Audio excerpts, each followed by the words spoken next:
Hi, and welcome to another episode of the Perfectionism Project, a podcast full of perfectionism advice for entrepreneurs.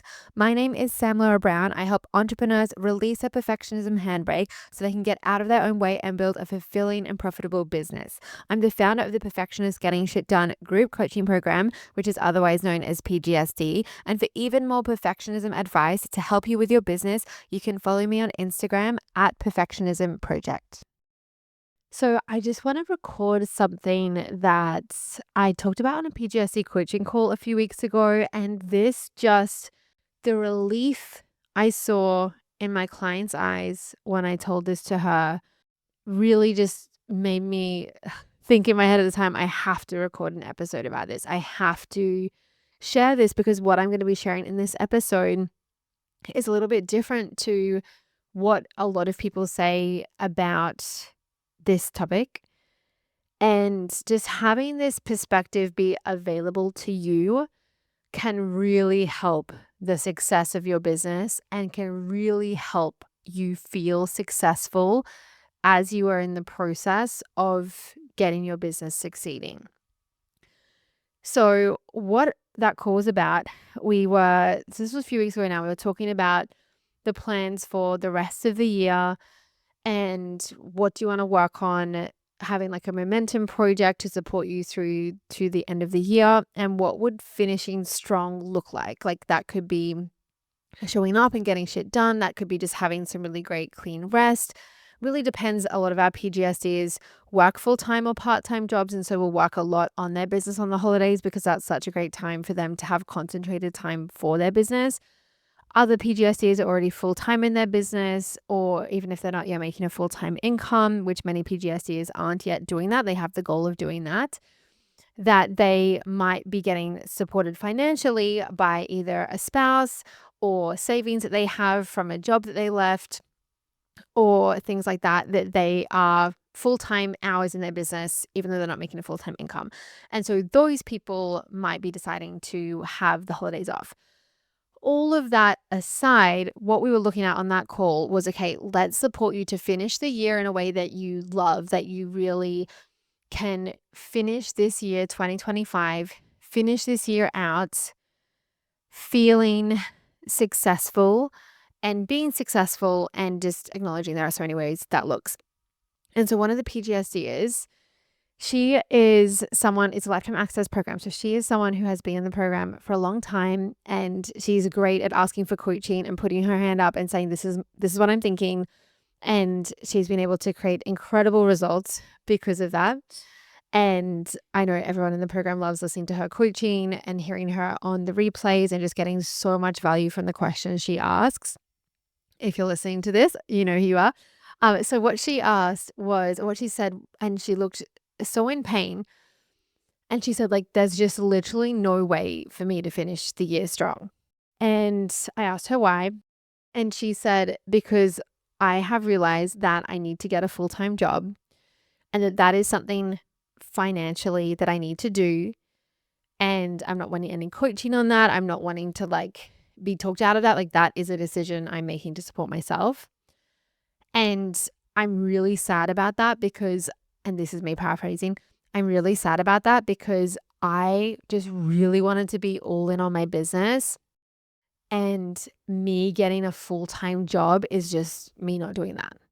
And so I want to share with you what I said to her. And the first thing is that I'm always going to, and in PGSD, we are always going to support you with decisions that support you. So if you want to get a full-time job, we support you getting a full-time job. It's not like, and this is why I wanted to record this episode, because it can be like, oh, you getting a full-time job is you quitting on your business, or is you not believing in yourself, or like anything like that. When actually, this is what I shared with her, the second thing that I really wanted to share with you and just do a dedicated episode on this because it's so important and I just don't hear it being spoken about, is that I shared with her getting a full-time job is you being all in on your business. And when our perfectionist brain tells us like all in would mean like I don't do anything else, it kind of goes in this all or nothing mindset, right? That's like one of the 5 perfectionist patterns is the all or nothing mindset. So all in means I do nothing but the business. I'm fully in the business. I'm fully believing in the business. I'm just going to do anything I can to make it work. Like, kind of just in this idea that, like, I'm engrossed, I'm obsessed, like, I'm not doing anything else. And this is where perfectionists have so many fears. We coach a lot on this inside PGSD and have tools to support with burnout, and particularly not even burnout, though that's something we definitely help with, but fear of burnout. And the fear of burnout comes from this belief of, if I'm all in, then I must be all out of everything else in my life, which means I must be, if I'm all in on business, then I'm all out of health. If I'm all in on business, then I'm all out of family and spending time with my kids and my spouse. If I'm all in on business, then I'm all out of taking care of my house, any interior design projects I have, like making myself a nice office, like I'm all out of that. If I'm all in on business, I'm all out of fitness and health. If I'm all in on business, and then it goes on, the list goes on. We just have, if I'm all in on this, and I'm all out of that. And then we're like, but I want to spend time with my family. I want to be able to see my friends, or I want to be able to be fit and to be healthy and to feel comfortable in my body, and all these other things that we have too. I think it's super healthy to have goals besides your business goal, which can be a different episode. I think actually even I did one. I will link it up on, like, separating out your personal needs and your business needs and making sure you're getting your personal needs met in your personal life. Super important. So it's really just this idea of, okay, well, if I'm all in on my business, then I would be all out of employment. So I wouldn't have a full-time job. That's a sign that I'm not all in. And I want to be all in. I want to make this business work. I feel like I can do something meaningful. I feel like I can actually, and this PGSDer who's been in PGSD for a while has been doing different things and, like, kind of like figuring out, and especially I think she signed up before PGSD was even specifically for entrepreneurs. It has been for entrepreneurs now for many years, but she has been through so many iterations. And it's just like, I finally feel like I'm at a place where I can really go all on this business. And then I'm not, because I'm getting this full-time job because I need to financially. So what I shared with her is my experience. And I've seen this too with people I know that have businesses as well, and those that have been able to successfully get it off the ground, that for me and many others, but I'll just speak to my own experience. For me, having a job was part of me being all in. So if you're not familiar with my background and my professional life before business, I have a law and finance degree, dual degree from a university here in Brisbane, and a diploma of French, just because. And then I worked in insolvency accounting. So when I graduated, I knew I didn't want to be a lawyer. I don't like fighting with people on the principle of things or anything. I just didn't, I was really interested in law, but I didn't want to be a lawyer. I didn't see myself practicing law and, like, having that be something that would be fulfilling and that I wanted to do, even though I knew I could do it. And so I decided not to pursue any further legal training. There's a thing you can do called your PLT, where you, like, practical legal training, where you then have to do that to kind of, like, essentially, for lack of a better term, solidify your law degree so you can go and practice. And people are like, oh my God, isn't it going to be such a waste that you don't do that? I was like, but I know I don't want to be a lawyer. So why would I continue down a path I know I don't want to go down? So I then had my finance degree. I was like, I want to go into something finance, and I ended up in insolvency accounting, which is, and has been helpful in business, which is doing liquidations, bankruptcies of companies and people who are not solvent anymore, who don't have the money, and you then need to do certain things to wind up the company and manage the employees and pay the staff and sell the business. So, like, having that experience, super helpful.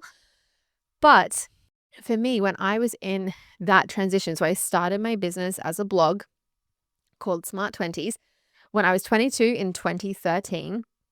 At that time, I was in university and I had a couple of years left. And really, for me, my goal was to be able to have a full-time income from my business by the time I graduated, because I already knew that I didn't really want to work in any of the fields that I was doing. More than I wanted to do, like, personal development. I've been listening to so many podcasts, which is how I found the whole business world. Podcasts about online business. My eyes had just been opened up to the possibility. I came across Brooke Castillo and realized, like, coaching is a thing, and, like, and like that started to be actually maybe that was 2015 when I came across her.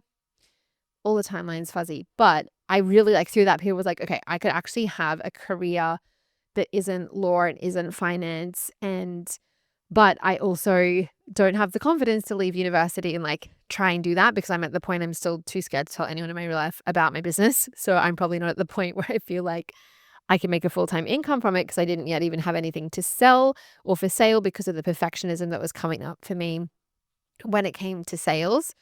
Even though I was like marketing, I was like showing up and doing blog posts and like creating Spark content, but I didn't yet have my perfectionism handbrake off enough when it came to sales. So I wasn't making any money from my business. And so when I graduated on my graduation day in July 2015, I had not made a single cent from my business, in my business at all. Not from anything. Not from anything. I didn't have any money come in through my business. And so I definitely was not in a place where I could have my business support me full time and pay my living expenses. Not even close. Not even close to that. Like I had not made a cent. Not exaggerating, like $0. I had nothing for sale. So I couldn't have made a cent. So what I did is I like continued on that path while at the same time constantly listening to podcasts, like constantly filling myself with belief and possibility. And so I ended up like going the corporate route, applying for different internships. I did internships and then I applied for a job that I got at one of the big accounting firms in insolvency accounting.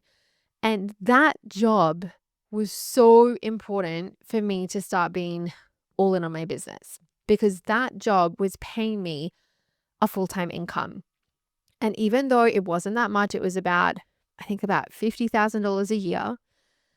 It was enough to cover my rent, my living expenses, Friday night drinks, brunch with friends. I didn't have any kids yet, like going to the gym, like it covered all of those things. I was able to travel and stuff like that as well.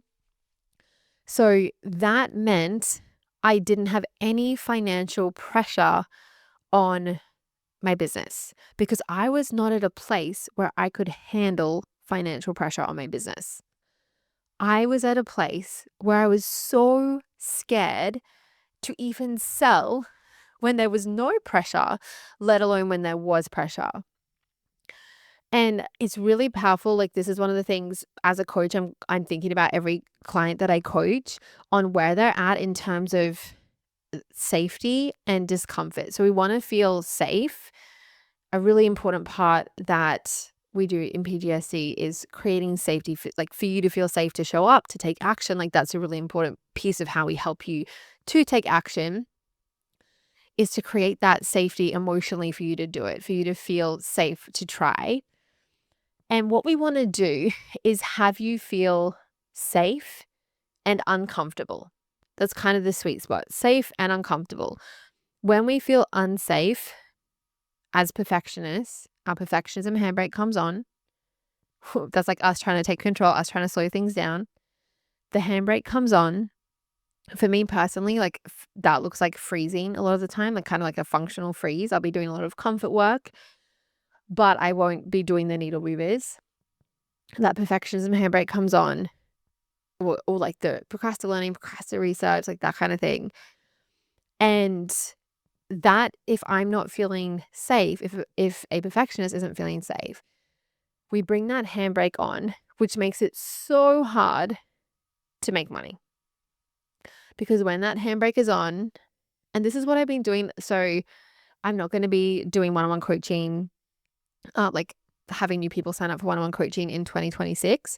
But what I'm doing with my current one-on-ones that'll be continuing on into 2026 is teaching them self-trust selling and how to release that perfectionism handbrake when it comes to sales. I have plans to have a program about that specifically because it's so powerful. And if you've loved my like launch debrief episodes and like all the work that I do, once you're showing up and you're like able to do marketing and like put yourself out there, then it comes to like actually making sales. So that's a thing that I definitely want to be helping you with. So when it comes to sales as a perfectionist and just like in general business as a perfectionist, we want you to feel safe and then uncomfortable. If you feel unsafe, the handbrake comes on and then you get in your own way. You don't take the action you need to take, or you just try and do everything. You start going into like all that comfort work, or like trying to do all the things, make complicated plans, and then work extra time to follow through with them. You don't rest unless everything's done, and everything is never done. That is where we go when we feel unsafe. What we want to do is have you feel safe and then a bit uncomfortable, a little bit stretched, but in a supported way, but not feeling unsafe. If you're like trying to push yourself to do something, that's typically you're feeling unsafe and you're trying to get yourself to do something while feeling unsafe. Very ineffective. It creates burnout and doesn't work long term. What we want to have you do is feel safe and be supported from yourself and from us in PGSD to do the things. We don't push through, we self-support and we get supported. We take sufficient action. We make sufficient decisions in that sufficiency cycle. I just did an episode on that. Take sufficient action, get sufficient results. So for me, bringing this back to the job situation, for me to be all in on my business, when I was working in that job, it would have felt unsafe for where I was in my mindset and like my money mindset and that work. And we talk about that in PGSD and with my one-on-ones, like very important as well. But my mindset around money, my mindset around business, my mindset around myself, like my perfectionism basically, because all of these things were coming from the perfectionist thoughts. My money mindset issues were coming from perfectionist thoughts. My thoughts about myself that weren't helpful were coming from that perfectionist thinking. So when all of that was the case, it meant I didn't feel safe to then have all of my income have to come from my business. And I knew that if I had to rely on my income to be able to have a roof over my head, essentially, that pressure would have just made me freeze up. And I needed to not have that financial pressure. I needed to feel that support. And I did an episode on this way back in the day when I was working I started the podcast in 2017. So that was a year I left my full-time job and went part-time, which I'll talk about in a second, to a different part-time job.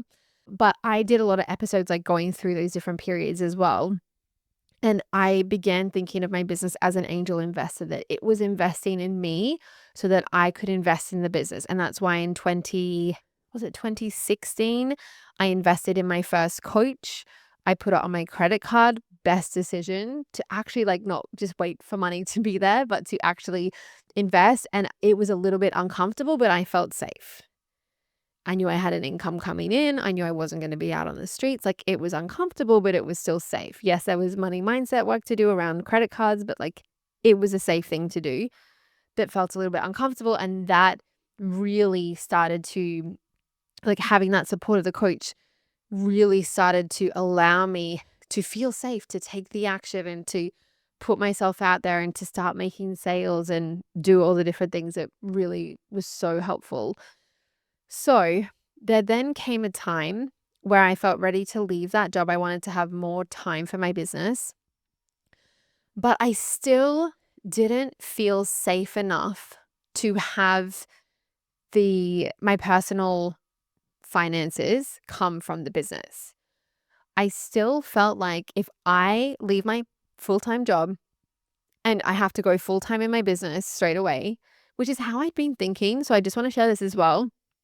I had been thinking the path to having a full-time income from my business is I have to just leave my full-time job and go right into full-time business. And then what happened is, and I've shared this story before and I want to share it again because it was so powerful.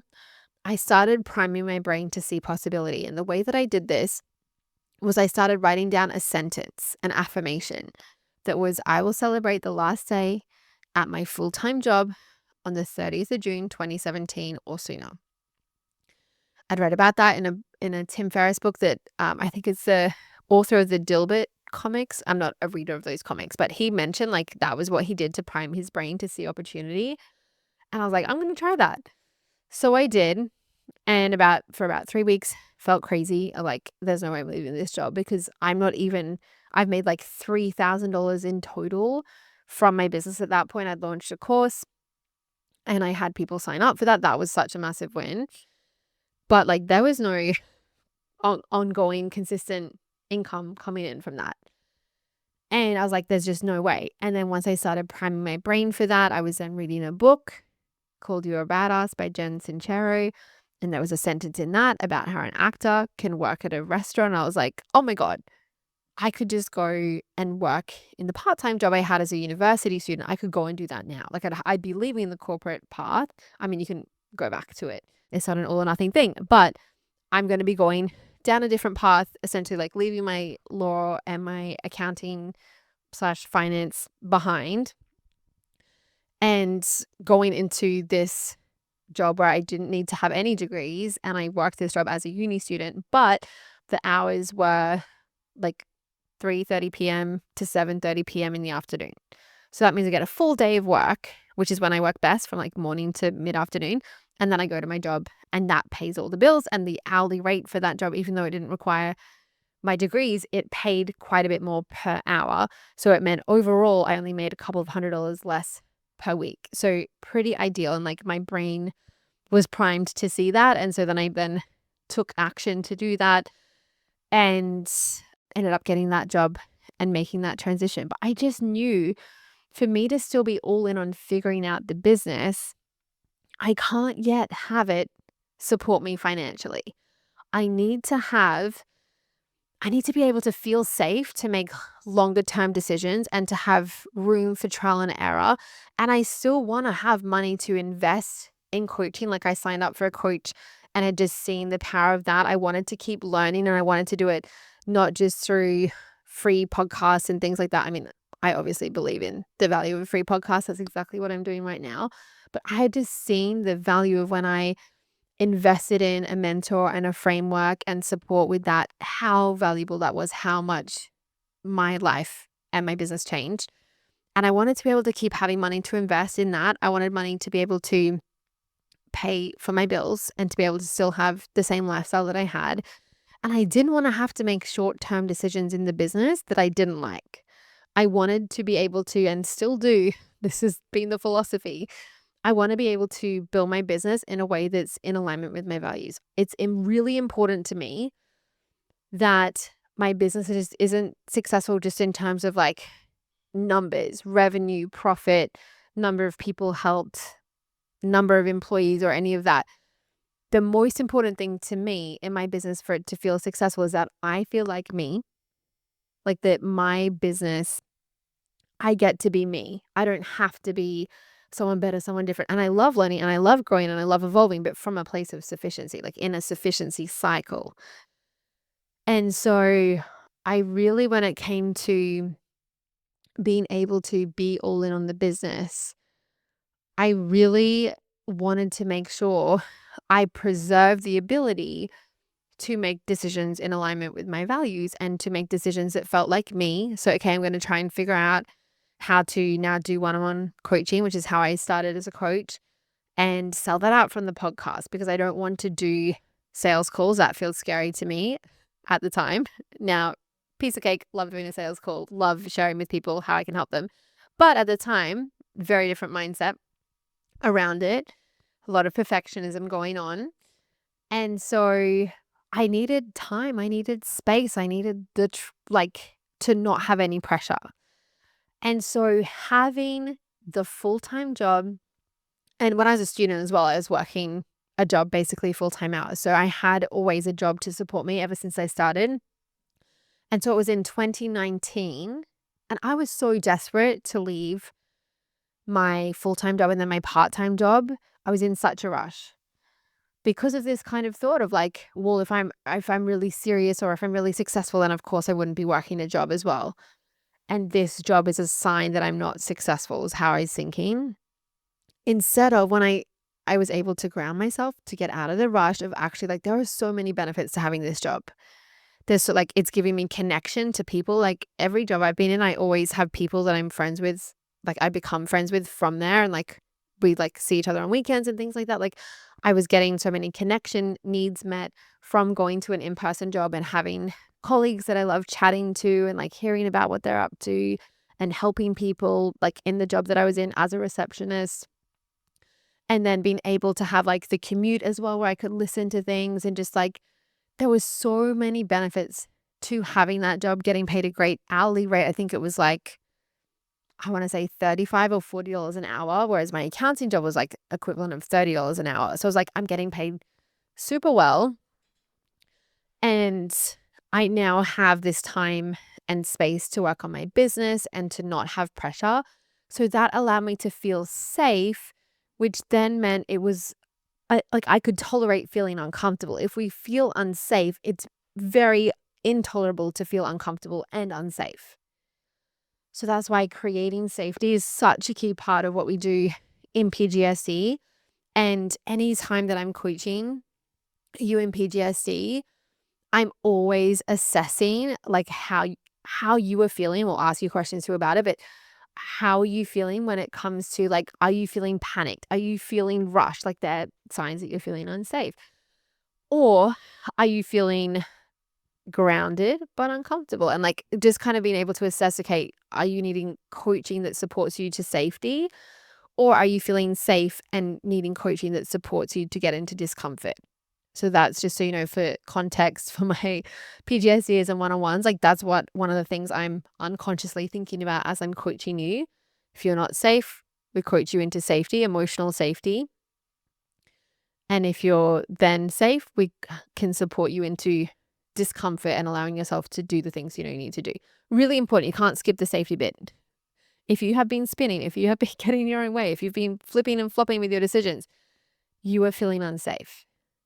So you've got to do that. And that's what we help you with in PGSD as well. So when it comes to being able to be all in on your business and defining what that is, it's really important to know there are different seasons for that. And so for me, when I left in 2019 from my part-time job, I went full-time in my business, but I felt safe to do that because I was at that point making $150,000 a year from my business. And I had figured out how to create consistent income from my business so I could pay myself and do that repeatedly. And I got to a point, once I stopped being in a rush to leave, I then got to a point where I was like, oh, now I'm feeling safe and I'm not resisting being here anymore. Now I can see how, and this is like months later, now I can see how actually me not having any financial pressure on the business is becoming a way to enable me to avoid discomfort because I'm feeling safe and I'm feeling comfortable and I need a little bit of discomfort now that I'm feeling the safety.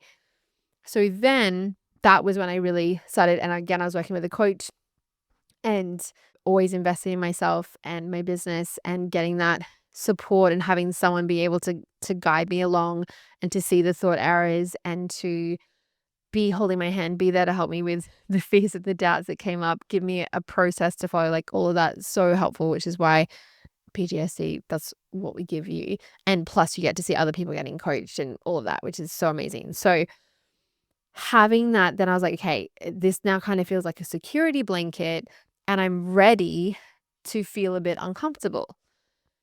And so then there came a time where me being all in looked like leaving the job. But initially, me being all in on the business was I need a job. I want a job so that I don't have financial pressure on the business.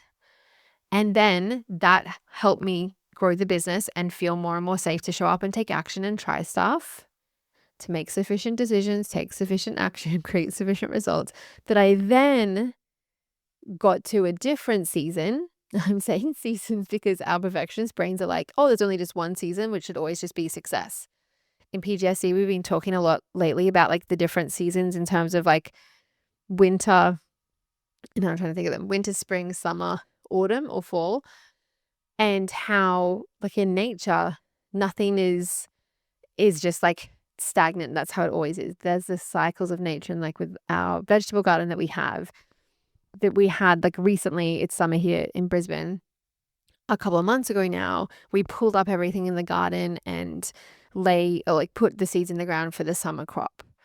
And then it looked like nothing was there because it was just these tiny seeds. And now, a couple months later, like the corn is starting to grow, the tomatoes, the cucumber, like the cos lettuce we've been able to pick, like it's all going through the different seasons. And I say that because it's very easy to think, as a perfectionist, like, oh, there's only one kind of season which should always be being successful. And like, and we kind of often, I'd say almost all the time, don't recognize, like, I will think about, is this person talking to me in the season I'm in, or are they talking about a different season? Like, if for the garden analogy, if it's summer, you don't want to be taking advice for what to do with your garden in the winter. But in business and in anything, you're just like constantly in contact if you consume a lot of stuff, and if you tend towards procrastinating and just like kind of like comforting yourself with information because it's scary to take action, and just trying to get more and more information to try and make yourself feel safe. More and more information for a perfectionist will at a certain point really just makes it feel harder to feel safe, because the more you know, the more you realize you don't know. And then it's just like, how long is a piece of string? I just need to keep learning. So we've got to do the work to create the safety. Maybe I'll do a podcast episode on that and what that specifically looks like. But we do that in PGSD. It's like such a foundation of what we do. And so you don't want to be following advice for your garden if you're in winter for summer and what to plant. In summer, you want to follow the summer advice. In winter, you want to follow the winter advice.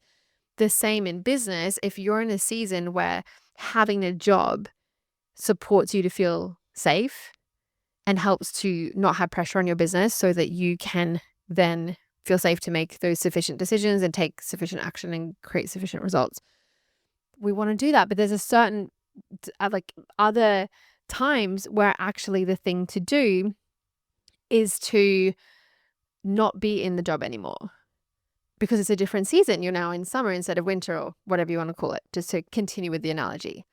This is why coaching is so powerful as well, because it's not just advice or like Q&A and like, here's what to do. It's like, oh, let's specifically talk about you and where you're specifically at and your thoughts and your feelings, and investigate it.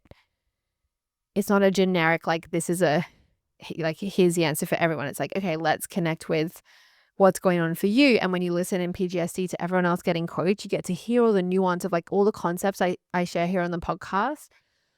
You get to hear it applied in all these different situations. So you get the nuance of it and can apply it to yourself. And you can get coached obviously too, but you can apply it to yourself. This is why I've gotten like so much of the best coaching in my life from listening to someone else being coached, because my brain is relaxed and then I like actually hear what I need to hear, and I'm able to feel safe in that and take the action and to apply it to myself.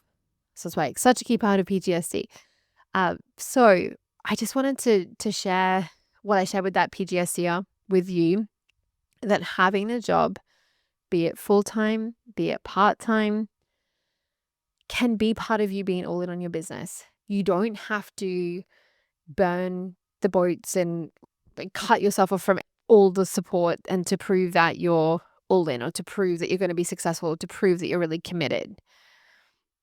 Part of commitment is making sure you feel safe to continue and to show up. And having financial support is a piece of that, a very practical piece of that. So you can always as well, if you need to, if you've left employment, you can always return to employment. And I was sharing as well, and then I'll wrap up. I was sharing with that PGSDer, the book Shoe Dog by Phil Knight is about Nike and how he created Nike. And I was saying in that, I got this perspective I'm sharing with you in this episode really from that book that I was reading. It would have been, I want to say 2017. I probably did a YouTube video about it back in the day, that he shared in that he was getting Nike up and running and like figuring out where to get shoes and all of that. And he was an accountant, and he had left accounting to be fully in on on Nike. And then he needed more money and he needed to have an income. And so he went back to, I believe it wasn't his accounting job. It might have also been a professor role he had as well. But he returned to employment. And I was just like, if the founder of Nike can return to employment and go on to create Nike, it is safe. It's like, it's safe, and it's not a sign that I'm not all in if I have a job. And that gave me such permission, because part of the reason I stayed at my part-time job for as long as I did was because I was in this thought that like, once I leave, I have to be gone forever. Like, I can't return. And so what actually helped me be able to leave was once I started to understand I can return. That helped me feel safe. And then when I was feeling safe and not feeling panicked and not feeling rushed. So if we think about, if you're like, what do you mean feeling safe? If we just think about what's the opposite of feeling safe, big signs, as I said, feeling panicked, feeling rushed, spiraling, freezing. These are things we do when we feel unsafe. So for me, that really helped me to just hear that, like, oh, so if I went to employment, whether it was to a reception job, to an accounting job, I feel like I have always had the belief I'm very employable and I can work for someone else. I know so many entrepreneurs like, I could never work for someone else. I was happy enough working for someone else.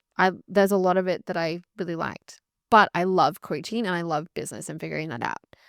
I'm not in business because I can't have a job. I can have a job and I want to be in business. Super powerful to be in that mindset.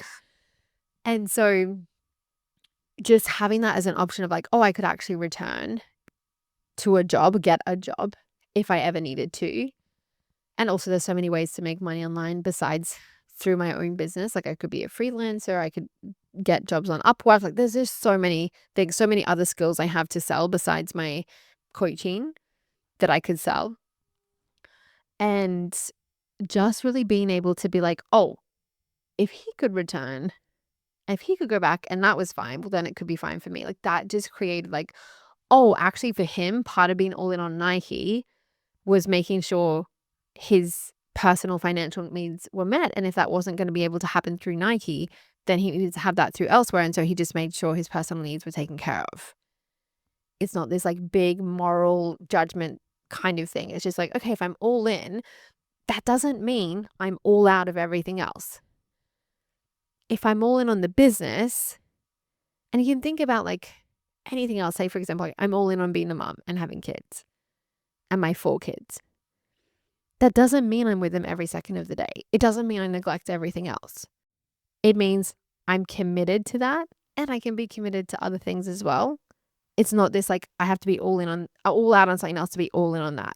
Actually, I'm the most all in mum I can be when I have other stuff in my life as well. That supports me to be all in with my kids. When I'm also feeling fulfilled and satisfied professionally, when I'm also taking care of my health and fitness, when I'm also seeing friends and seeing family. I'm more all in as a mum when I'm also all in on supporting myself and taking care of myself. So we want to have that mentality as well when it comes to your business and being all in and just not seeing having a job as a threat to you being all in. You don't have to prove to anyone that you're all in. And I know we just like as perfectionists are always just trying to prove it to ourselves because we don't believe. And so we're trying to prove like, yes, I am all in and I'm going to leave this job or not have a job. Instead of like, well, actually, I just want to do what's most supportive. And what's most supportive in this season is I'm going to work a job. And then at some point it will become obvious that this isn't the fit for me anymore. This isn't the season. I will leave the job or go to a different job like I did. And something with that as well, and then I will wrap this up, is that so Liam's 6.5 months, nearly 7 months actually. In a week he'll be 7 months old. And so typically around 6 months, depending what kind of philosophies you follow around parenting and sleep, typically a baby will transition to their own room in a cot, again, depending what you follow.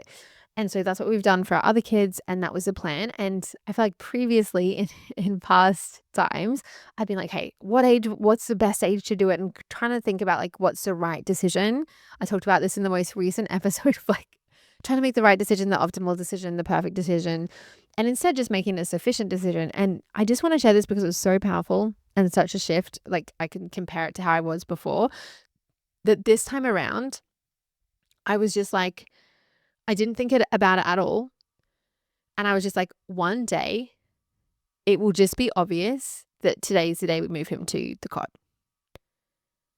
And even during that time as well, like as of a few weeks ago, we've just been trying to figure out the twins' sleep because they're now uncontained in their room and just like love playing with each other and winding each other up and like having all the fun. And so I've been putting Jack, like saying, hey, do you want to sleep in Liam's cot? Because Liam was in the bassinet. Hey, do you want to sleep in Liam's cot? And he'd be like, oh, that's really exciting. So he'd go and sleep in Liam's cot. James would sleep in their bedroom and they'd be separate and then they would get their sleep, especially during the day. And so even like instead of, okay, well, but Jack's sleeping in Liam's cot. So where will Liam go? Because soon he's going to transition into the cot, like all of that. It was just, oh, I know that when that day comes that we are going to move Liam to the cot, we will also be able to figure out a plan for Jack, because a few weeks from now, he might not even be going into the cot at all. So there's no point me trying to think about it right now. And so when the day came, which was maybe like 3 days ago now, 4 days ago, I was like, oh, today's the day. Like it feels like today's the day to move him. And Jack was still having naps in there during the day. I was like, oh, we'll just figure out what to do. Let's try this. Let's try that. So the same kind of thing when it comes to the job. You don't have to think about what's the perfect time to leave the job, what's the right time to leave, knowing you can always be employed again. It's not like, okay, well, they've left the corporate path or they've left the employment world and now they shall never return. Like you can always just get a job.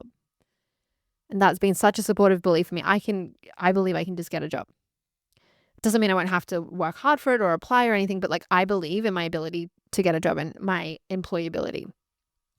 So instead of like, what's the perfect time to leave and how do I make sure once I leave, I've left forever and any of that, it's just like, I trust that once the day comes where I'm like, oh, I'm now in a different season and leaving this job is like, that's the supportive thing to do. I can just take the action to do that. And then at that time, I'll know what circumstances I'm contending with and I can do it. I don't have to like pre-prepare of like, okay, well, if I'm in this situation and that situation and that, and like any of that, of just like, I trust that future me can figure it out. The same with the cod example, which I share because it's just like a random, not business related example. Is often easier to see it more clearly when it's a different example like that. Of like, oh, I don't need to think about it or fret about it or worry about it or plan about it. I know the general philosophy that we follow. I know that like roughly what happened with our kids before, though it's hard to remember in all the fog, but I know roughly what we did before. It was different each time, roughly what we did and why. And I just trust that like on the day that it needs to happen or we want it to happen, it will just be obvious. And so the same with your job. It will be obvious the day that it's time for me to think about leaving or to think about moving to a different kind of job. Or if I'm working like in an office, that it's now the time for me to think about a like virtual job, for example. So I just want to offer that, want to offer all of that to you if you are feeling like you having a business and having a full-time job and having a part-time job means that you're not all in on your business. Or, and would be a separate episode, but if you're thinking like, oh, I have kids, so I'm not all in and I can't be all in. Our perfectionist brains love to tie our hands behind our back. Oh, I can't be all in, instead of like, oh, how might it be true that being a parent makes me even more all in on my business? Like for me being a parent, like there's so many great analogies that in parenting and things I've had to learn as a parent that are directly applicable in business, emotional regulation being one of them, directly applicable. I'm more constrained with my time. I have a really, really compelling reason to finish on time. There's so many ways being a parent supports me to be all in rather than telling me that I can't be. The same with a job.